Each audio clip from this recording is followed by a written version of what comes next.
Mason had always been the golden boy, the one everyone pointed to when they needed proof that perfection existed. His parents molded him carefully, every detail of his life chosen with precision. The right schools, the right friends, the right sports. Even the right haircut, conservative but stylish, just enough to suggest ambition without rebellion. Mason's entire identity was curated like a family brand. His father often said that Mason was an investment, and his mother loved to remind him that success starts with obedience. He didn't argue. He never really had the space to dot. At 22, Mason was in his final year of college, majoring in finance, the same major his father had pursued, the same one he'd insisted was the smart choice. Mason never liked numbers that much. They felt cold, rigid, just like his life. But when he'd mentioned studying architecture once in high school, his father had laughed and said, "You don't build dreams, son. You finance them." Mason remembered the sting of that moment like a permanent mark. It wasn't just disappointment. It was erasure. His girlfriend, Emily, was another piece of that perfect puzzle. His parents adored her. She was elegant, polite, came from a good family, and her father happened to be a senior partner at his dad's firm. Mason had liked her at first. She was kind, disciplined, and shared his structured life. But lately, every interaction between them felt scripted. Dates were scheduled weeks in advance, conversations felt rehearsed, and affection had become just another checkbox to maintain appearances. Every morning, Mason followed a routine so predictable it could have been automated. Gym at 6, class at 8, lunch with Emily at noon, part-time internship at his father's company until 5, then studying until midnight. It worked like a machine, precise, efficient, and utterly soulless. But something had started to shift inside him. It began subtly, with a single act that should have meant nothing. One evening, instead of heading to the gym, he took a walk to a nearby park. No plan, no purpose, just movement. The sun was setting, streaks of gold slicing through the trees, and for the first time in years, Mason didn't feel observed. No one cared where he was. No one was checking. That realization both thrilled and terrified him. He started doing it more often, small, almost invisible rebellions, taking different routes to class, turning his phone off for an hour, skipping a meeting once. Each time, guilt clawed at him, but beneath it was something else, a flicker of freedom. It was during one of those unplanned walks that he stumbled upon a small art studio tucked between two cafes. Its windows were smudged with streaks of color, and through the glass, he could see people painting in quiet concentration. Mason stood there for several minutes, watching. He didn't even realize he'd been holding his breath, until someone opened the door and the smell of turpentine hit him. The next day, he went back. This time he went inside. The instructor, an older man with paint-stained hands, barely looked up as Mason hesitated in the doorway. There was no judgment, no questions, just a simple nod toward an empty stool. Mason sat. He didn't know what to do, but his hands seemed to remember something his mind had forgotten. He began sketching shapes, shadows, lines. Hours passed unnoticed. When he finally looked up, he realized the room had emptied. The instructor was cleaning brushes quietly. Mason expected him to say something, but he didn't. That silence was liberating. For the first time, Mason felt like he'd done something purely for himself. It was intoxicating. He began going there regularly, always under the pretense of steady groups or late shifts. It was his secret, a hidden corner of existence where he wasn't the perfect son.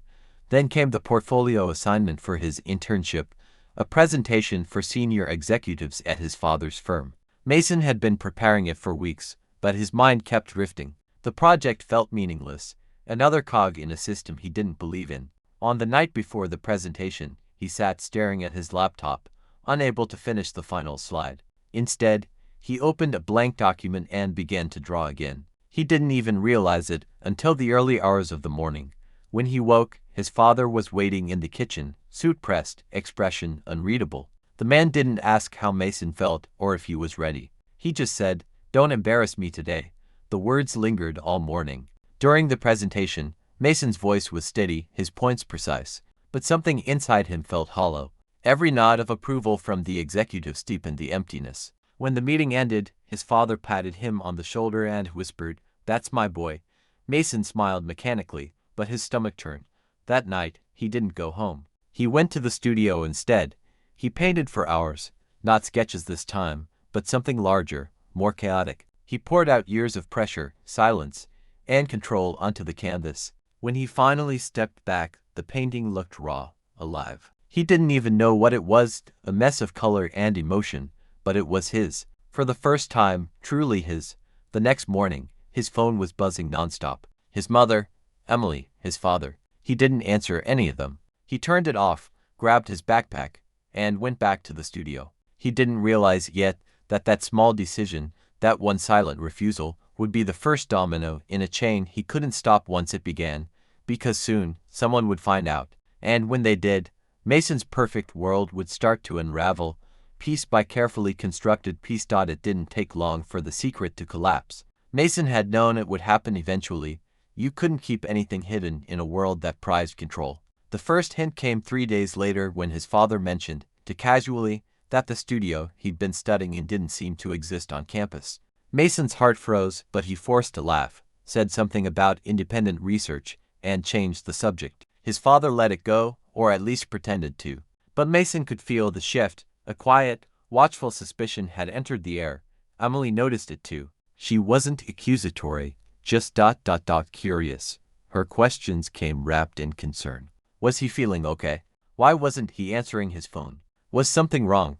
Mason gave her soft, vague reassurances, but even as he spoke, her eyes told him she didn't believe a word. Their relationship, once built on mutual compliance, had become a stage play with no audience. He played his role, she played hers. But both knew it was ending.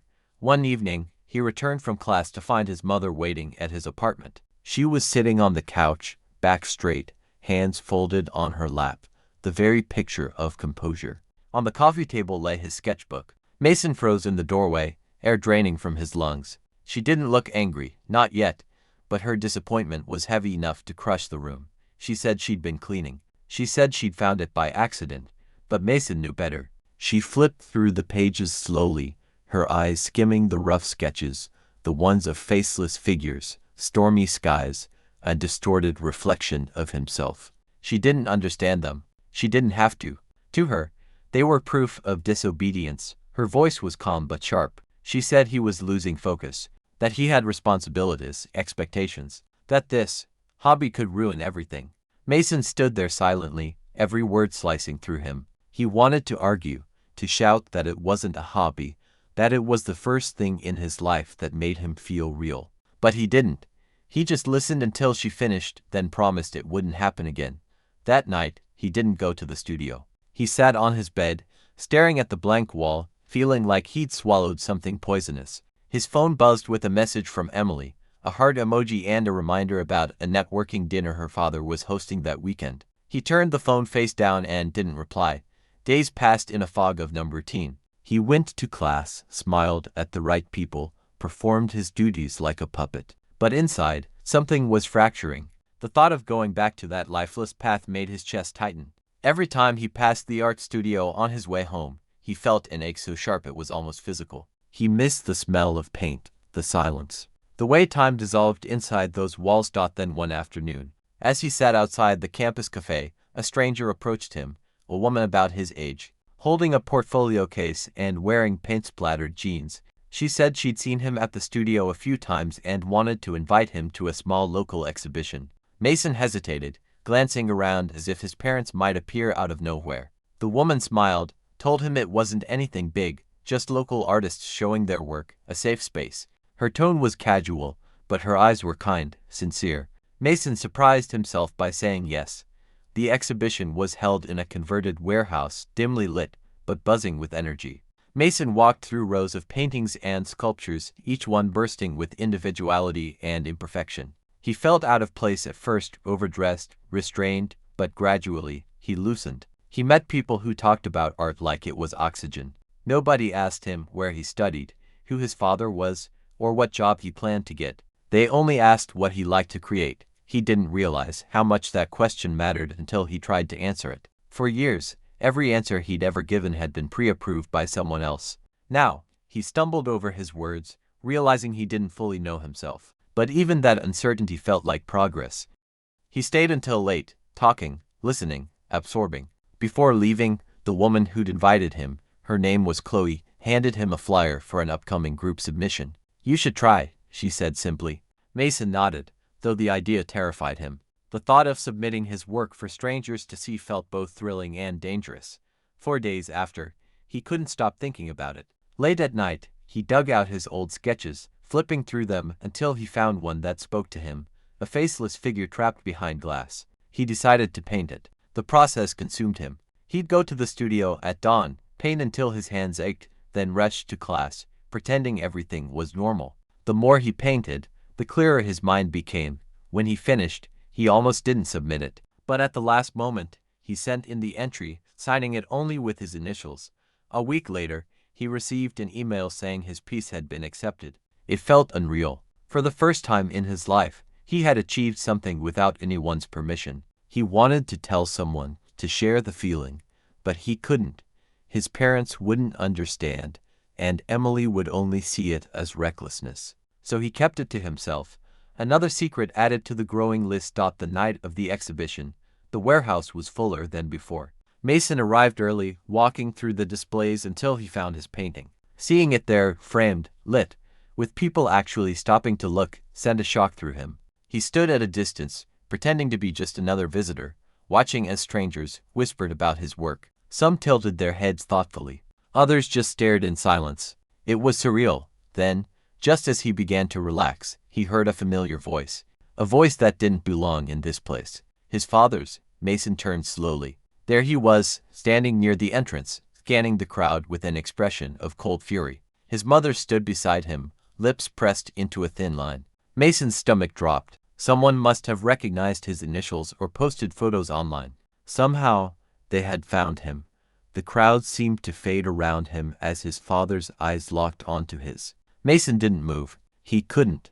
His father walked toward him with deliberate calm, stopping just short of the painting. For a long moment, he said nothing. Then he turned, met Mason's gaze, and gave a small, disappointed shake of his head before leaving without a word. Mason didn't chase after him. He didn't explain. He just stood there, heart pounding, realizing that the life he'd been living had just ended in that silent exchange.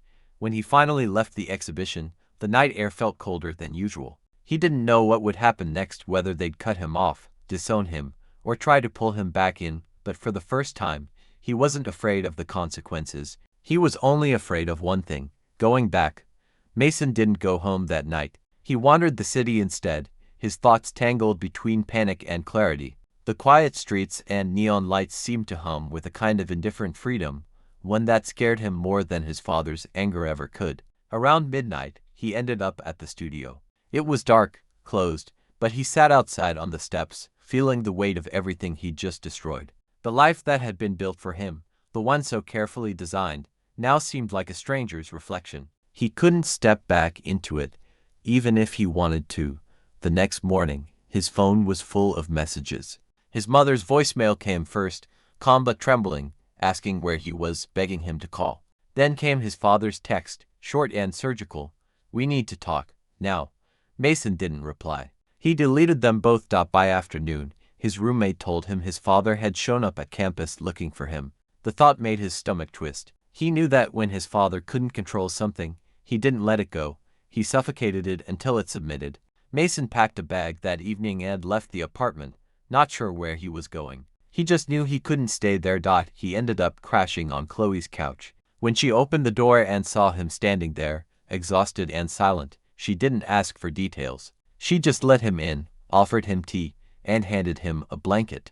That small act of kindness felt like something foreign, something undeserved. He fell asleep on the couch surrounded by half-finished canvases, and for the first time in years, his dreams weren't filled with deadlines or expectations.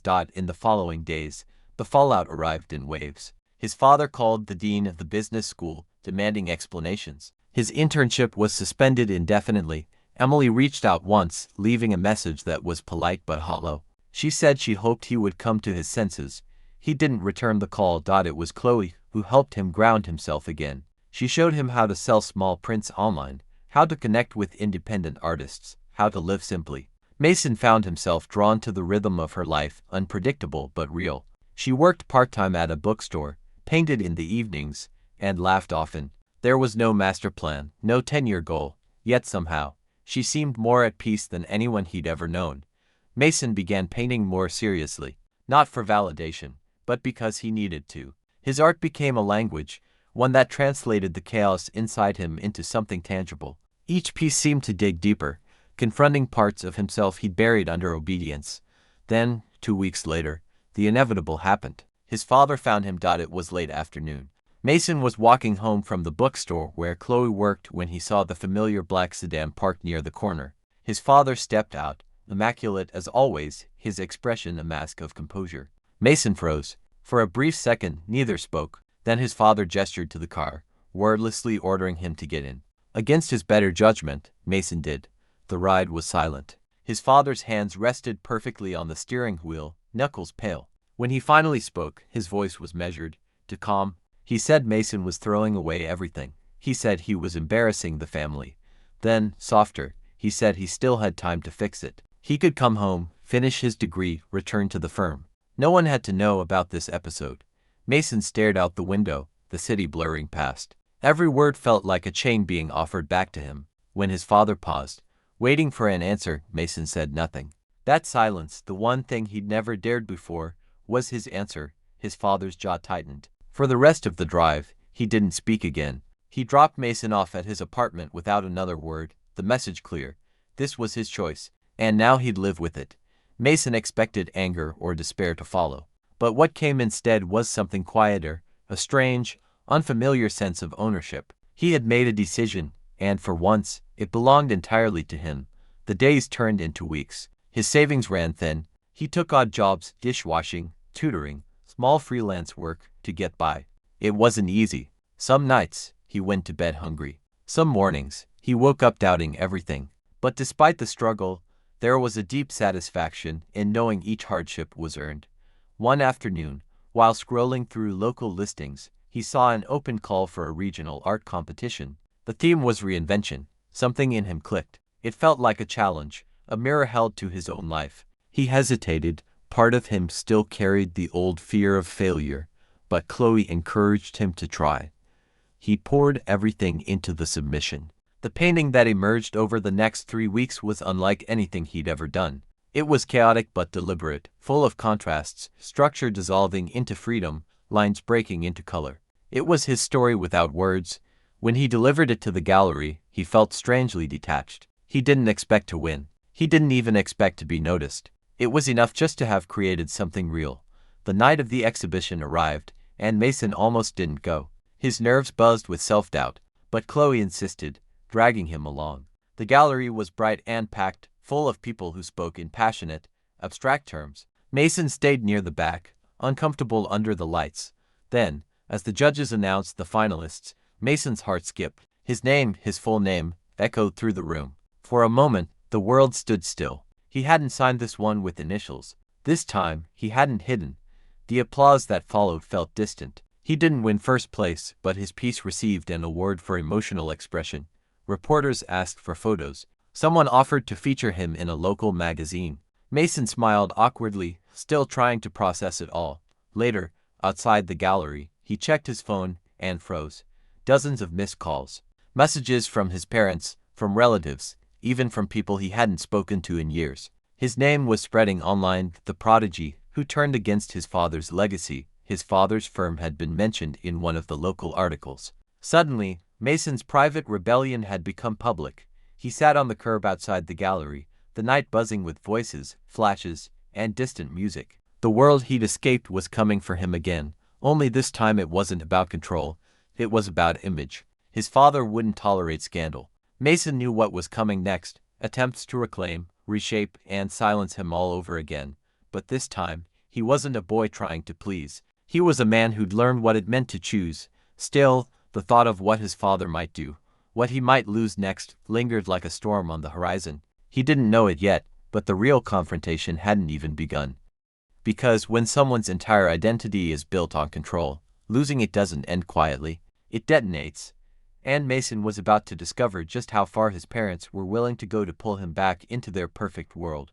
The next few days unfolded like a slow-burning disaster. Mason's name had spread farther than he ever expected. It wasn't fame, not exactly, but attention. The local paper's story about the finance student-turned-artist had gone viral on social media. People loved the narrative of rebellion, the contrast between corporate upbringing and creative awakening. Mason became a symbol for something he hadn't intended to represent, but to his father, it was humiliation, public, visible, irreversible. At first, Mason ignored the noise. He focused on his small routines, painting, working, staying grounded.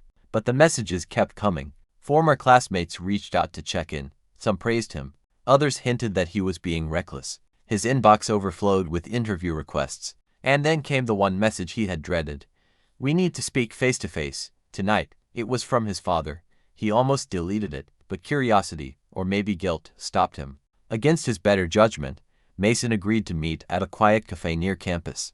The place was almost empty when he arrived. His father was already there, sitting perfectly straight, hands folded on the table. Mason sat across from him, bracing for the inevitable storm. The conversation began quietly, like a simmer before a boil. His father asked if Mason understood what he'd done, how he'd made the family a topic of gossip. Mason tried to explain that it hadn't been intentional, that the article had exaggerated everything. But his father didn't care about intentions. He cared about perception. To him, every action Mason had taken was a stain that needed erasing. Then came the ultimatum. His father offered him a deal: withdraw from the art scene, issue a public statement clarifying that it had all been a phase, and return to his studies. In exchange, the family would forgive him. Mason would be financially supported again, his reputation restored. It was a calculated offer, a perfect trap. Mason could feel the old instincts kicking in, the desire to obey, to fix things, to stop the disappointment in his father's eyes. But something stronger held him back. He said no, not angrily, not defiantly, just no. The silence that followed was brutal. His father stared at him like he didn't recognize him anymore. Then, with a voice so calm it was almost colder than rage, he said Mason was no longer part of the family's plans. He would be cut off financially, permanently. His trust fund, his apartment, everything that had been provided, gone. Mason nodded. It hurt, but it also felt clean, like a final incision separating two lives. He left the cafe before his father could say anything else. The night air hit him hard, sharp, cold, real. He didn't know what he'd do next. He barely had enough money for rent. Chloe offered to help, but Mason refused. He couldn't lean on anyone else now. He needed to stand on his own feet, even if they were shaking. The following weeks were rough. He moved into a smaller place, shared with two other struggling artists. He worked long shifts at a print shop, scraping together enough to survive. The glamour of freedom quickly dissolved into exhaustion. Yet, even on the hardest days, he felt something new: authenticity. The life he was living was his, however imperfect. Chloe stayed by his side, her presence a quiet anchor. They weren't officially together, but their connection grew deeper, built not on appearances, but on understanding. She never pushed him to talk about his family, but sometimes, when she caught him staring at nothing for too long, she'd gently remind him that breaking away always hurts before it heals. Then, one evening, everything changed again. Mason received an email from a well-known gallery in Chicago.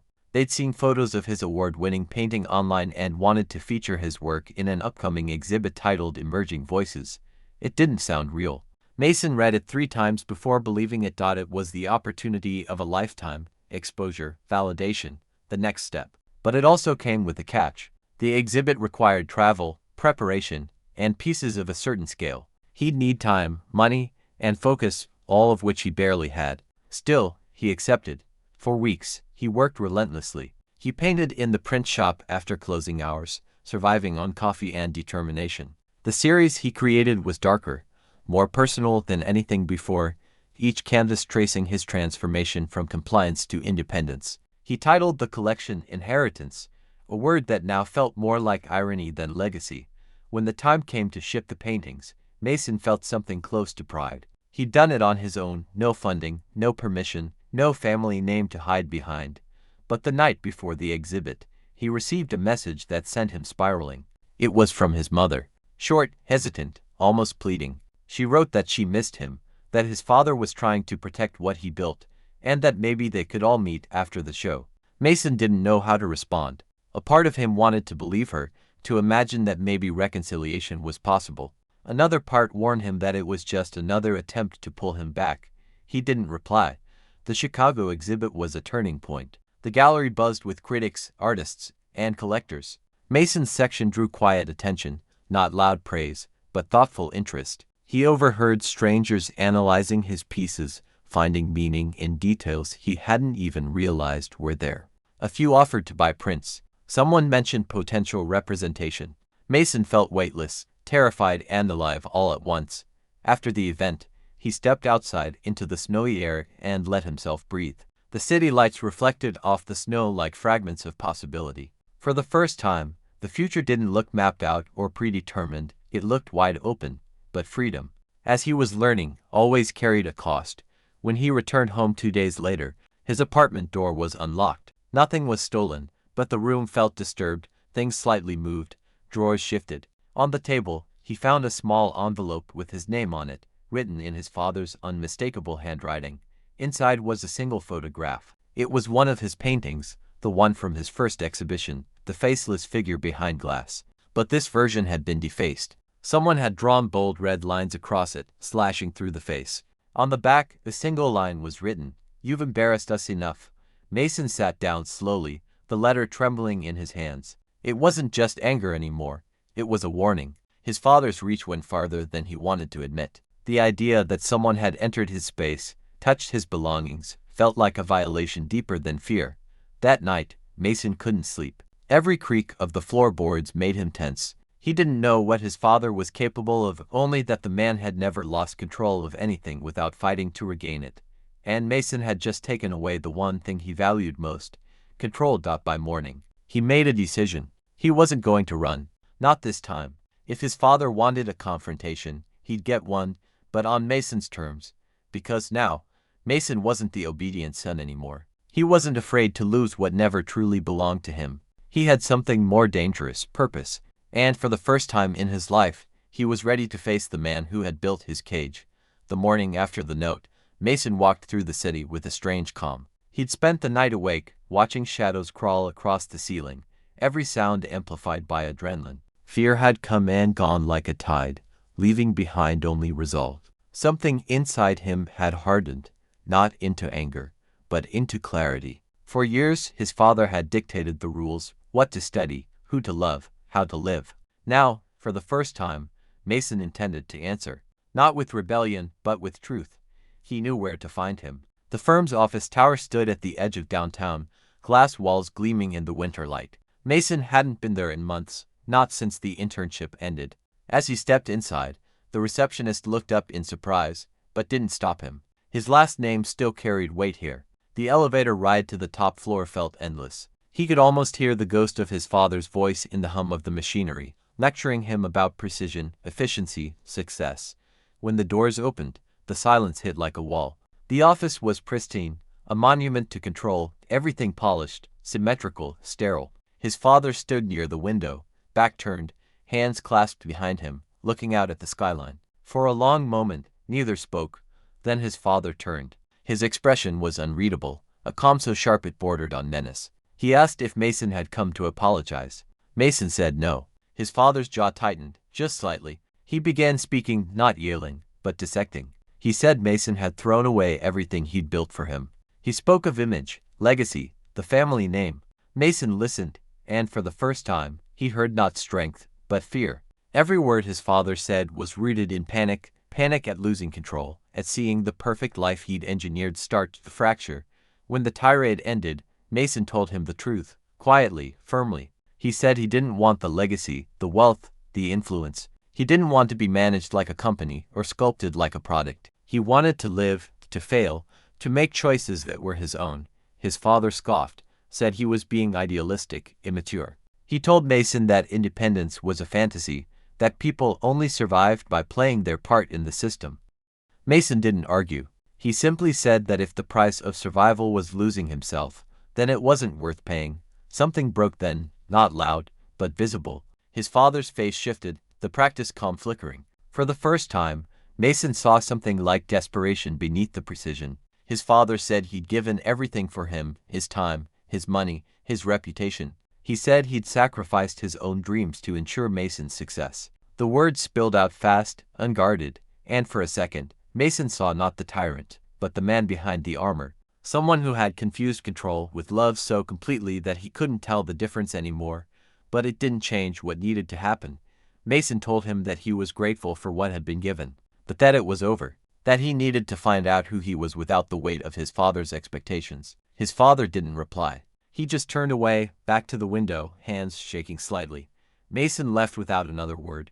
Outside, the winter air felt sharper than ever, but clean, painfully clean. The tension that had followed him for years began to dissolve. He knew it wasn't over. His father wouldn't simply disappear. There would be backlash, gossip, more attempts to control the narrative. But Mason didn't care anymore. The difference now was that none of it could touch who he was becoming. Weeks passed. The defaced painting, the intrusion, the threats, they all became distant echoes. He moved again, this time into a tiny studio space near the river, a place that smelled of wood and turpentine. He filled it with canvases, light, and silence. He taught himself how to live on little, how to make a meal stretch, how to find peace in the act of creating. One afternoon, as he was sketching, his phone buzzed with an unfamiliar number. He almost ignored it, but something made him answer. It was his mother. Her voice was soft, exhausted. She said she had left the house. She said she couldn't keep living under the weight of perfection, that watching Mason walk away had made her realize how much she'd lost herself too. She didn't ask him to come back. She just said thank you. Then she hung up. For a long time, Mason sat there, motionless. It wasn't triumph he felt. It was something quieter, deeper. The realization that breaking free doesn't just liberate you. Sometimes, it shows others the cracks they've been afraid to see. Months turned into seasons. Mason's work began gaining steady attention. A critic called his art a portrait of modern disobedience. Another said his paintings carried a strange kind of peace, the kind born from survival. He started teaching workshops for young artists who struggled with the same thing he had, the fear of not living up to someone else's dream. But fame or success never became the point. It wasn't about proving anything anymore. It was about creating without permission, living without a script. One evening, he walked to the park where, years ago, he'd first dared to skip the gym and take that detour, that tiny act of rebellion that started everything. The sky looked the same, streaked with gold and violet. He sat on the same bench, the air cool and still. For a moment, he closed his eyes and tried to remember the person he'd been, the perfect son who never questioned, who mistook obedience for love. That boy felt like a ghost now.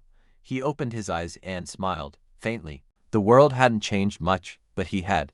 And maybe that was enough. Later that week, as he locked up his studio, he noticed a small envelope slipped under the door. No name, no address, just a folded piece of paper inside. It wasn't from his father. He knew that instantly. The handwriting was unfamiliar, almost hesitant. It was a letter from a stranger who had attended one of his shows. They wrote about how his paintings had made them rethink their own life, how they'd finally decided to pursue the thing they loved after years of being told not to. The final line simply said, "Your freedom helped me find mine." Mason read it twice, then set it on the table. He didn't know who the person was, but it didn't matter. The words landed somewhere deep, steady. He realized then that his story, the one born from control, rebellion, and loss, had become something bigger than him. It wasn't just about breaking free from his parents anymore. It was about learning that freedom isn't loud or perfect or easy. It's quiet. It's lonely sometimes, but it's real. That night, he turned off the lights, sat by the window, and watched the city hum in the distance. Somewhere out there, people were still trying to meet expectations, to fit molds they never chose. He hoped, silently, that maybe one day they'd take their own detour, just once, and see where it led. Mason smiled. Not because everything was perfect, but because, finally, it didn't have to be.